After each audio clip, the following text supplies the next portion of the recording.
Alors c'est assez incroyable parce que j'étais en train de tourner une vidéo et je viens de réaliser que la coque de mon ordinateur est totalement raccord avec mon décor de bureau. C'est incroyable, hein. Puis évidemment, assorti à mon micro, à mon livre aussi qui est rose et blanc et bleu.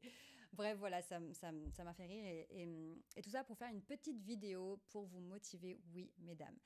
Vous savez, j'ai mon académie en ligne, la Ster Academy, qui vous accompagne pendant plusieurs mois. On se voit même maintenant en présentiel. Oui, j'ai même organisé des séminaires en présentiel pour que je puisse vous suivre encore mieux. Et cette vidéo, je voulais la faire et je vais vous parler de quelque chose d'important qui est savoir meubler comme je suis en train de le faire. Vous avez vu, c'est pas extraordinaire. J'ai cliqué sur le bouton enregistrer et j'ai aucune idée de quoi je vais vous parler.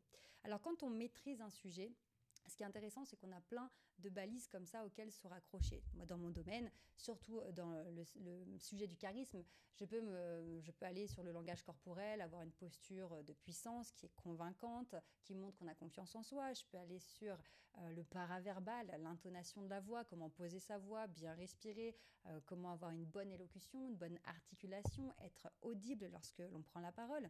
Je peux aussi aller sur le mindset, sur la confiance en soi, comment se sentir suffisamment capable d'aller de l'avant, sur l'estime de soi, comment on fait pour remonter son estime de soi quand on a l'impression qu'on ne vaut pas grand-chose, qu'on n'a pas de valeur, etc. Je peux aller sur le mindset aussi, comment se motiver, se discipliner. Vous voyez, j'ai aucune idée de la tournure que va prendre cette vidéo, et pourtant j'arrive à maintenir un débit de parole qui est naturel, fluide, mais ça va demander plusieurs choses. Donc finalement, on va aller sur ce sujet de comment meubler lorsqu'on ne sait pas ce que l'on va dire ou qu'on a un trou de mémoire, parce que je pense que c'est très pertinent et très très très utile.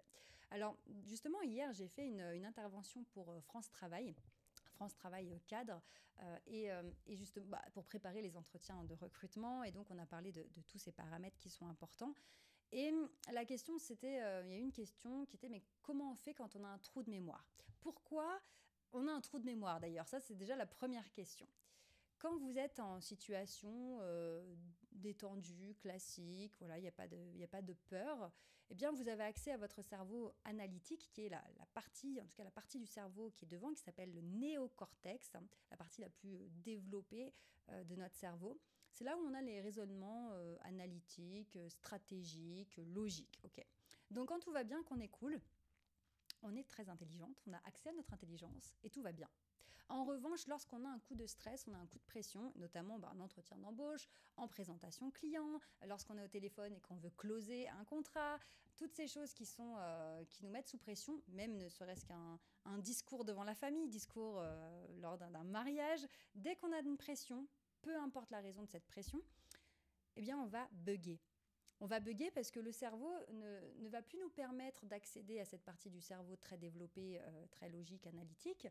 Il va tout couper et on va basculer en mode survie, donc en mode réflexe. On devient des animaux. Parce qu'on a peur d'être mal jugé, peur d'être ridicule, peur de se tromper, etc. Et bien donc le cerveau bloque tout, on passe dans une boucle réflexe où on va agir seulement avec le cerveau limbique, donc le cerveau qui est responsable de la gestion des émotions. Et donc là, on serait sur la peur, d'accord? Cette pression qu'on se met, cette anxiété qu'on a, ce coup de speed qu'on prend parce que c'est à nous de parler, eh bien ça bloque tout. Alors ça bloque le raisonnement logique, donc on ne va pas réussir à répondre aux questions simples, on ne va plus réussir à raisonner comme on raisonne d'habitude, mais ça bloque aussi l'accès à la mémoire. Donc c'est pour ça que au moment, à l'instant T où vous devriez performer, eh bien vous allez complètement coincer, vous allez avoir un trou de mémoire, vous allez dire mais d'habitude je le sais, mais d'habitude c'est tellement évident, mais comment ça peut m'échapper? Et puis alors pourquoi maintenant? Ça c'est pas de chance, ça n'a rien à voir avec le hasard. C'est que vous êtes tellement sous pression, vous avez tellement de stress que votre cerveau s'est dit « Ouh là là, il y a trop de stress, il y a trop de peur, on est en danger, on se met en mode survie, on bloque tous les raisonnements qui prennent du temps, la logique, etc., analyser, réfléchir, on n'a plus le temps de réfléchir, là on est en mode survie. » Donc, que fait le corps? Il déclenche les montées d'hormones de stress, adrénaline, cortisol, le cœur s'emballe, on a l'impression que le cœur va exploser, donc le cœur accélère, la respiration accélère, on a chaud, on a mal au ventre, on transpire. évidemment, on n'est plus dans notre état normal, et ça à des échelles différentes selon les personnes et selon le contexte. Et donc, à ce moment-là, on a des trous de mémoire, ça peut arriver. Mais tout n'est pas perdu, d'accord? C'est là où c'est intéressant, c'est que pour être compétente, forte, exceptionnelle à l'oral, il y a vraiment un côté de force mentale qui se joue. Parce que personne n'est à l'abri d'un trou de mémoire. Il peut y avoir n'importe quoi qui se passe dans la salle qui va venir nous déstabiliser. D'accord? Par exemple, vous êtes en visio, quelqu'un rentre dans la pièce, hop, ça vous déstabilise. On n'est même pas forcément que sur de la peur, hein, parfois, soit de la surprise. Oh, qu'est-ce qu'il y a, mince, ils vont voir que quelqu'un est rentré dans la pièce, comment je vais faire? Ou alors, bah non, qu'est-ce qui se passe? Bah, je comprends plus rien, hop, j'ai perdu le fil.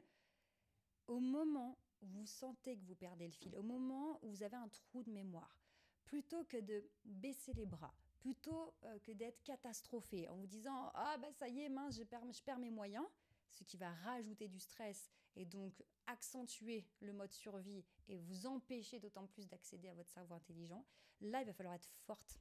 Il va falloir développer une force mentale. Il va falloir être guerrière, d'accord? Et je sais que si vous regardez ma chaîne, que vous regardez mes vidéos, que vous me suivez sur les réseaux sociaux, c'est que vous avez déjà cette mentalité de guerrière, d'accord? Je vous connais. À force, je commence à vous connaître. Et toutes les femmes qui sont dans mon académie en ligne, ce sont toutes des warriors, mais j'ai envie de dire qu'ils s'ignorent un peu. Mais parce qu'elles accomplissent des choses extraordinaires, mais elles ne réalisent pas à quel point elles sont fortes. Donc vous aussi, je sais que vous êtes forte. Donc à ce moment-là, plutôt que de vous décomposer, vous dire « Ah, ça y est, c'est la catastrophe, j'ai un trou de mémoire, j'ai perdu le fil, je sais plus ce que je raconte. Oh non, mais c'est une catastrophe, je suis en train de rater, et puis je suis nulle, et puis de toute façon, je savais que j'allais foirer. » Non, on s'accroche, on garde la face et on meuble. Donc, comment on fait pour meubler? Eh bien, c'est très simple, vous allez décrire ce que vous êtes en train de faire. Exemple, plutôt que de bloquer comme ça, parce que vous avez un trou de mémoire. Non, je suis désolée, j'ai perdu le fil. Je sais plus ce que je voulais dire. Ouais, voilà. Non, on fait pas ça. On est en train de parler, on sent qu'on sait plus du tout où on va, et on va se raccrocher avec des phrases que vous allez apprendre par cœur et que vous allez sortir quand vous en avez besoin. Des phrases telles que... Donc voilà, c'est pour ça que c'était... donc je vous montre. Hein. La phrase, c'est pour ça que c'était vraiment important pour moi de vous en parler ou de vous parler de ce sujet. Et d'ailleurs, justement, il y a d'autres éléments que j'aimerais développer.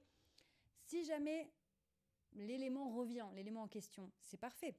Et donc d'ailleurs, c'est pour ça que je voulais aussi développer d'autres éléments. Et l'élément suivant, et là, bim, ça revient. Pourquoi ça revient? Parce qu'on a laissé le temps, on s'est détendu, donc l'info est revenue. Donc si jamais l'élément revient, c'est parfait, d'accord? On se raccroche, l'info est revenue, allez hop là, on l'attrape, on se détend et on repart, d'accord? Mais encore une fois, l'info ne pourra revenir seulement si vous lui permettez de revenir, si vous vous détendez suffisamment pour qu'on ne soit plus dans la réaction de survie, qu'on reconnecte avec le cerveau intelligent et que ça reparte.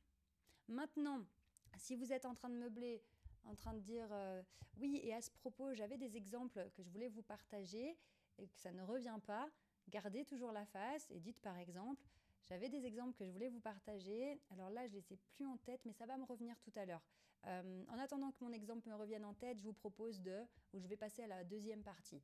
Et là encore une fois, vous l'avez vu sur une vidéo précédente où je vous ai dit c'est très important de garder ce leadership dans vos prises de parole. C'est vous qui décidez de ne pas parler de l'exemple, de revenir tout à l'heure. De toute façon, vous n'avez pas le choix.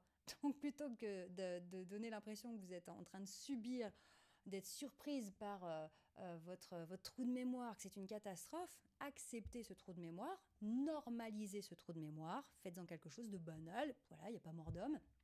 Expliquez à votre interlocuteur que quand votre exemple vous reviendra en tête, vous reviendrez dessus. Voilà. Quand vous pensez que c'est une catastrophe, votre interlocuteur se dit que c'est une catastrophe. Pourquoi? Par empathie. L'être humain est doté d'empathie, donc les autres cernent votre état émotionnel. Même si ils ne sont pas des mentalistes, même s'ils n'ont pas conscience qu'ils captent votre état émotionnel, d'où l'image qu'ils ont de vous, etc., et de comment se passe la situation, tout le monde capte les états émotionnels des autres, que ce soit conscient ou inconscient. Donc à partir du moment où vous pensez que c'est la catastrophe d'avoir eu un trou de mémoire, votre interlocuteur se dit ah, c'est la catastrophe, mais elle a un trou de mémoire, mais ça va pas du tout. Puis alors, qu'est-ce qui se passerait avec nos clients si elle refait la même chose? En revanche, si vous normalisez, si vous banalisez ce trou de mémoire, la personne va banaliser avec vous. Parce que vous allez l'emmener sur un niveau d'énergie et de conscience du problème qui va glisser tout seul. Et donc, si vous lui dites, bon, bah, quand mon exemple reviendra en tête, je reviendrai dessus. On va passer d'abord à la partie 2. Vous enchaînez, la personne enchaîne avec vous, elle vous suit. Vous avez le lead, elle vous suit. Ok, donc ça, c'est vraiment important. Et quand bien même la personne vous dirait mais attendez, vous n'avez pas du coup votre exemple là, il vous a échappé? Oui, oui, il m'a échappé là à l'instant, mais vous inquiétez pas, il va revenir. On rassure, d'accord? On garde la face, on rassure, on recadre. Et surtout pas être en train d'être l'élève qui est face à son jury et qui a perdu ses moyens et qui est désolé d'être là, qui n'est pas légitime d'être là, qui est désolé d'exister, d'accord? Donc l'idée, évidemment, ce n'est pas de devenir autoritaire, de devenir rigide, maîtresse d'école et de dire mon exemple, je vous le donnerai tout à l'heure, parce que dans ma tête, je sais que je l'ai oublié et du coup, j'essaye de compenser. Donc, je vais être autoritaire et puis du coup, ça va être une ambiance qui glisse vers quelque chose de désagréable. Non, non, on est cool, d'accord? On est cool, on est professionnel, on est compétente, tout va bien, on gère, d'accord? C'est vraiment comme l'image du roseau, d'accord? Il est souple parce que ça permet de ne pas casser quand il y a du vent fort. Mais en même temps, voilà, il s'adapte, il est toujours en place. Le roseau, il n'a pas cassé, il est toujours là. Bien qu'il soit souple et qu'il se baisse en temps de grand vent, il est toujours en place, il est toujours là, d'accord? Donc vraiment, ça c'est important. Vous voyez, j'avais aucune idée de ce dont j'allais parler dans cette vidéo et je suis restée cool jusqu'à ce que mes pensées deviennent plus claires, que je trouve une structure, que je mette en place les éléments dont j'allais parler et que je suive le plan. D'accord? Et évidemment, le plan change parfois. C'est aussi pour ça qu'il n'y a pas tellement de recettes ou de vérité absolue dans l'oral, l'expression orale, parce que comme c'est du direct, c'est du live, vous aurez beau avoir prévu quelque chose, eh bien parfois le feedback de l'interlocuteur, les circonstances, moins de temps, plus de questions, votre niveau d'énergie, le niveau d'attention des personnes, etc., leur disponibilité, leur intérêt, etc., fait que vous allez peut-être devoir ajuster et changer en cours de route. Donc voilà, vraiment gardez en tête que, en tout cas pour meubler et ne plus avoir des trous de mémoire et vous sentir comme ça bête, c'est vraiment important de descendre, apporter de la place, de l'air, laissez-vous voilà, le confort de retomber sur vos pattes et ça c'est vraiment vraiment une attitude qui s'apprend, d'accord? Il faut d'abord le comprendre de manière théorique, c'est ce qu'on fait aujourd'hui, et ensuite réussir à le mettre en place. Donc si vous voulez de l'aide pour mettre et appliquer tous ces conseils qui vont faire de vous une superbe oratrice, une femme avec du charisme, qui a confiance en elle, qui est bien dans ses baskets et qui est convaincante, eh bien je vous invite à participer à l'immersion 5C. C'est une immersion en ligne que j'ai créée spécialement pour vous aider justement à démarrer cette transformation, parce que c'est une transformation de vie. Quand vous commencez à mieux communiquer, à être mieux entendu, mieux considéré, que vous prenez votre place, je vous garantis que c'est toute votre vie qui se transforme. J'en suis la preuve. Toutes les femmes que j'accompagne à la Star Academy en sont aussi la preuve. Donc, si vous voulez démarrer cette transformation, j'ai créé l'immersion 5C. C'est seulement 7 euros. 7 euros pour 7 jours. 1 euro par jour. Vous avez accès à des vidéos inédites, du contenu inédit avec lesquels j'ai créé un workbook, donc un dossier PDF qui vous permet de faire des exercices rattachés à chaque vidéo inédite. Et j'ai créé aussi un groupe WhatsApp sur lequel on échange toute la semaine ensemble. C'est un groupe réservé aux participantes de l'immersion 5C. Donc cliquez tout de suite sur le lien dans la description de cette vidéo. Inscrivez-vous à l'immersion, on démarre lundi, d'accord? Il n'y a pas d'excuse. Si vous avez regardé cette vidéo, c'est qu'il est temps pour vous de progresser et de vous sentir mieux. Donc on y va, on est ensemble. Moi, je ne vous lâche pas. Et je vous dis à très vite pour l'immersion 5C et d'autres vidéos. Ciao!